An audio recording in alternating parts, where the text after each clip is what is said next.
Planet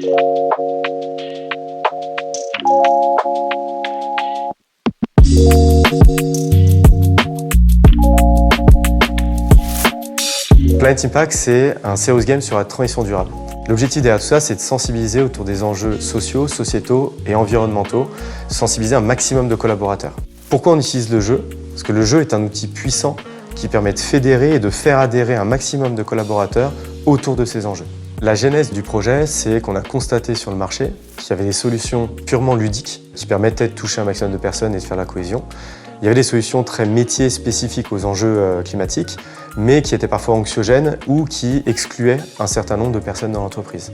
Avec Planet Impact, on a essayé de relier les deux, d'avoir une cohérence métier sur tout ce qu'on avait dans le jeu et d'avoir une approche ludique pour intégrer un maximum de personnes.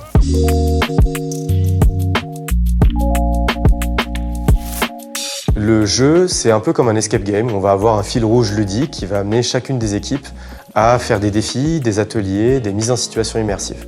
Dans ces situations immersives, on va avoir chacune des équipes qui va devoir prendre des décisions. Les décisions, elles sont guidées par le budget fixé par l'entreprise, par l'impact sur la satisfaction des clients ou des collaborateurs et par l'impact environnemental carbone qu'on va avoir par rapport à nos choix. Donc là, on a une vraie analogie forte avec ce qu'est le monde de l'entreprise et les métiers de chacun des collaborateurs.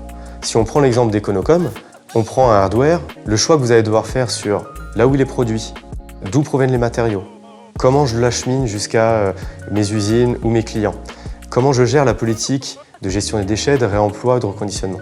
Tous les choix que vous allez faire, ils sont très nombreux, ils ont tous un budget différent, un impact carbone différent, un impact satisfaction client différent. Et donc le choix dans cette immersion, c'est de faire le meilleur choix, le plus cohérent pour respecter chacun de ces critères-là. Et donc pour l'entreprise, c'est hyper intéressant de mettre son collaborateur dans cette situation-là très concrète.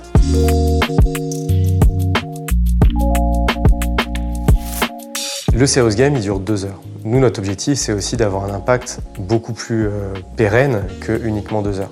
On a énormément d'histoires inspirantes qui sont présentes sur le jeu. On va découvrir des actions impactantes d'ONG, de sportifs, d'États, de villes, d'entreprises qui ont été mises en place aux 4 coins du monde. Notre objectif derrière, c'est de juste semer des graines dans les esprits des collaborateurs pour qu'ils puissent s'inspirer et essayer de découvrir. Tous les contenus sont transmis à l'entreprise pour qu'ils puissent derrière, soit dans leur newsletter RSE, soit dans leur communication interne, transmettre ces éléments-là. La finalité pour l'entreprise, c'est qu'elle puisse s'approprier cette matière, qu'elle puisse la faire perdurer dans le temps, la diffuser à ses collaborateurs pour qu'ils puissent s'inspirer de tous ces éléments.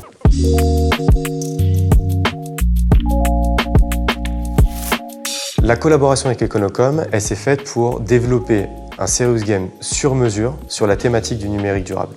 Parce que Econocom a les compétences métiers et les acteurs pour en faire un jeu très spécifique sur cette thématique. On a organisé 2 événements au sein d'Econocom. Le premier pour la direction RSE et le second aujourd'hui qui a réuni différents services, des acheteurs, des commerciaux, du marketing, de la DSI. C'était important de commencer par Econocom, de sensibiliser en interne avant de vouloir essaimer chez les clients d'Econocom.